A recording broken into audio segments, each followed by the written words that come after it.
This is Father Pavel to the parishioners of St. Luke, update 15.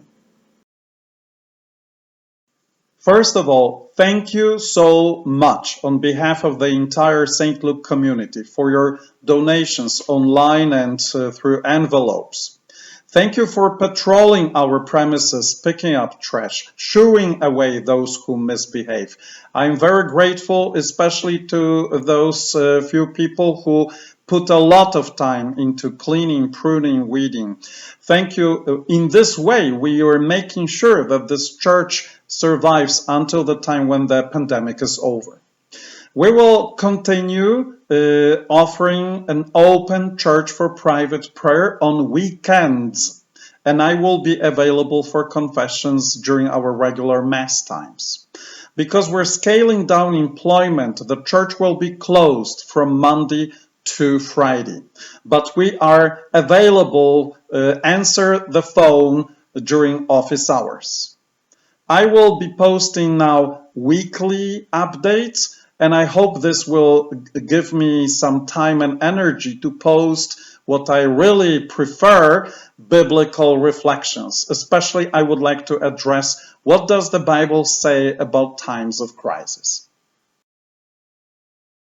But enough chit-chat. Today the topic is unpack the gifts. One is small, one is big. The smaller gift is, it's springtime, so let's get out of the house and enjoy it as long as it lasts. The flowers, the smells, the views, the birdies chirping, the nice breeze, nice weather, fresh air. I'm looking at those flowers and I cannot believe. Normally everything is so brown, so arid. I'm also looking at those flowers and thinking, gee, many of them are invasive species, but I digress. The point is, let's get out of the house and enjoy the springtime. And I'm looking at those little tiny flowers on cacti. Speaking of little, a bug bit me and this site is still itching me, but I digress. The point is, let's get out of the house and enjoy the season and the smells of those flowers.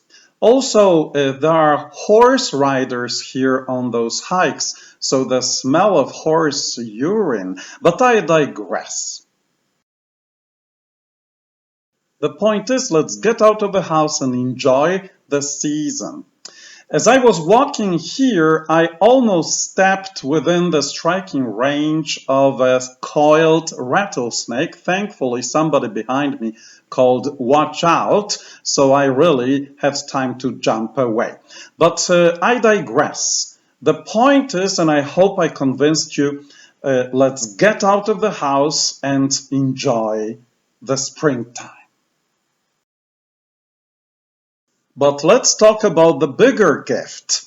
We complain that our happiness is not coming or that somebody ruined our happiness. We blame Obama, we blame Trump, we blame our boss, our mother-in-law, our neighbor next door. But the Bible from the beginning to the end tells us, no, you ruin your own happiness because of your sin.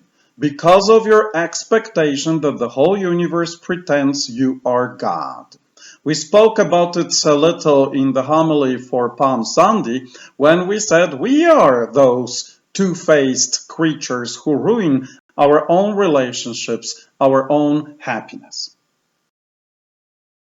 Let's imagine we cannot afford a car and a friend just gave us a car.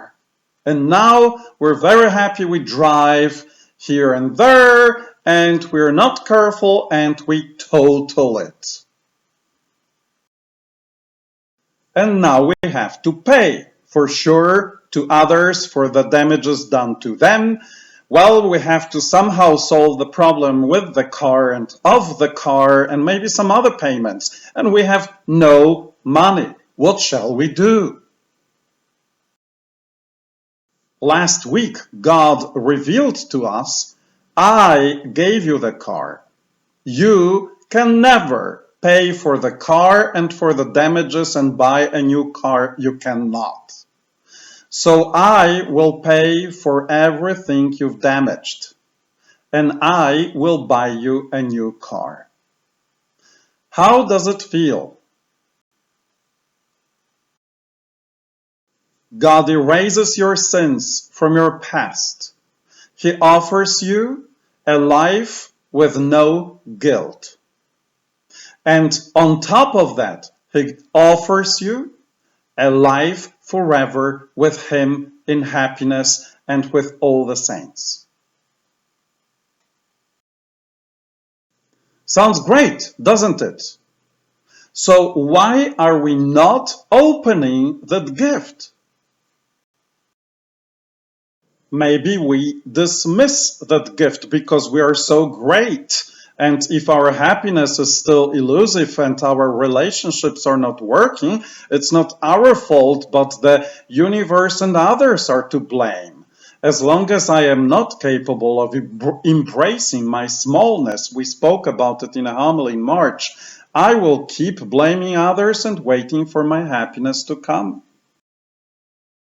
Maybe I refuse to open that gift because I enjoy bathing in guilt. I enjoy being the sad, unhappy victim. We spoke about it in another homily in March. It turns out it is not easy to accept God's love for me as a sinner. After Easter, I'm invited to embrace that love, to look at myself as God is looking at me. And I'm a sinner and I'm ugly in my sin, and yet He loves me. And that's all that I am invited to do. And then live my life out of gratitude. This week we are invited to pray the Divine Mercy Chaplet. Maybe just 1 decade, it will take us 2 minutes. 1 decade, and God will perform miracles in our hearts. Before we finish, you need to learn to pronounce her name correctly, otherwise you'll be expelled from the parish. So this is Sister Faustina. Faustina you can pronounce any way you want, but Kowalska. It's not Kowalska, but it is Wal, Ska. Kowalska. Kowalska. This week, in a special way, we would like to pray for ourselves, that we may unpack that most wonderful gift, this happiness-giving gift, that I am ugly and yet very lovable. Jesus, I trust in you. Jesus, I trust in you. Jesus, I trust in you. Amen.